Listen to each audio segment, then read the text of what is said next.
Now let's talk about how we're going to name the esters. And esters are probably the trickiest molecule to name. Esters and amides are very tricky to name, although we're not going to name amides at all, thank goodness.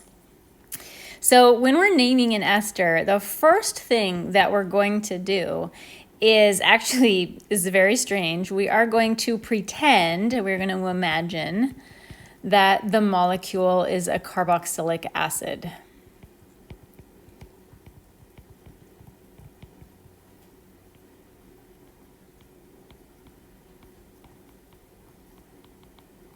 So we're going to do this imagining carboxylic acid by pretending that the OR group on the ester is actually an OH. So we're going to pretend the molecule is just a carboxylic acid, and while we're pretending that it's a carboxylic acid, we're just going to give it a name as if it was a carboxylic acid. So we're going to name this imaginary carboxylic acid.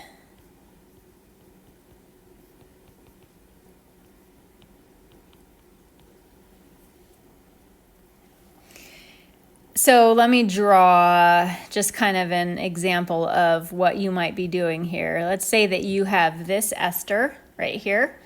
The first thing that you're going to do is pretend that it is this carboxylic acid, and you're going to name this carboxylic acid first.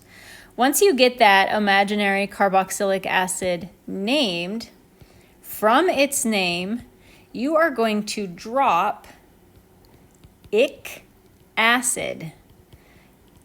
Ic, not oic. So when you named a carboxylic acid originally, you added an oic acid suffix. Here, you're just going to drop the ic part. You're going to be leaving the O. So you're going to drop the ic acid, and you are going to replace it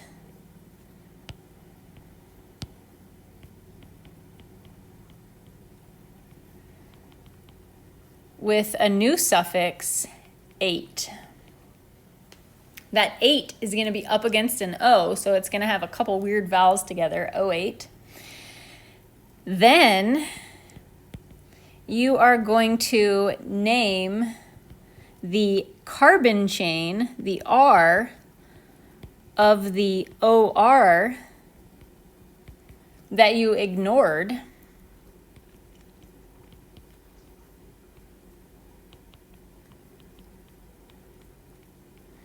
Back up in step 1.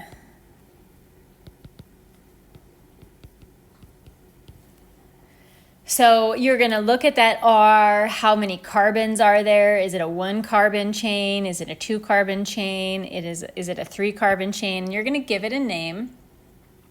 But you are going to, with that guy's name, you are going to change its ending to an ill suffix, just like you would if it was a substituent or a branch, like methyl, ethyl, or propyl.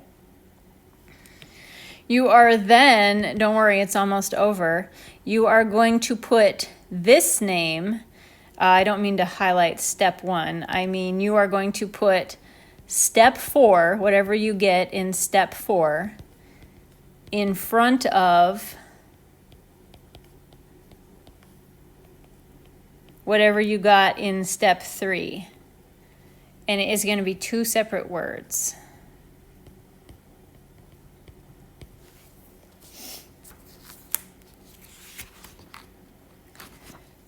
Super tricky.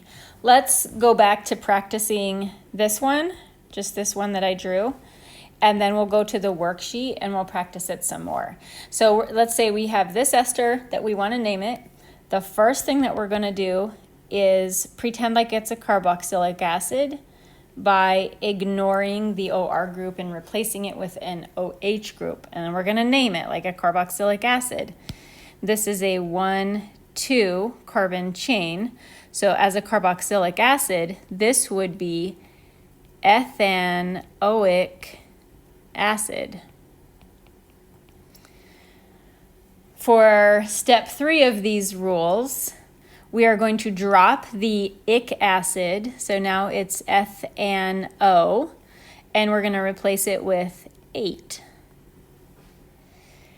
Step 4 of the rules say now we're going to name the R that we ignored originally. So here's the R that we ignored, 2 carbons, it's ethyl, and we're going to put that in front of the name that we got by pretending we had a carboxylic acid. So this molecule's name is ethyl ethanoate. 2 words. Super tricky. Let's go back to that worksheet.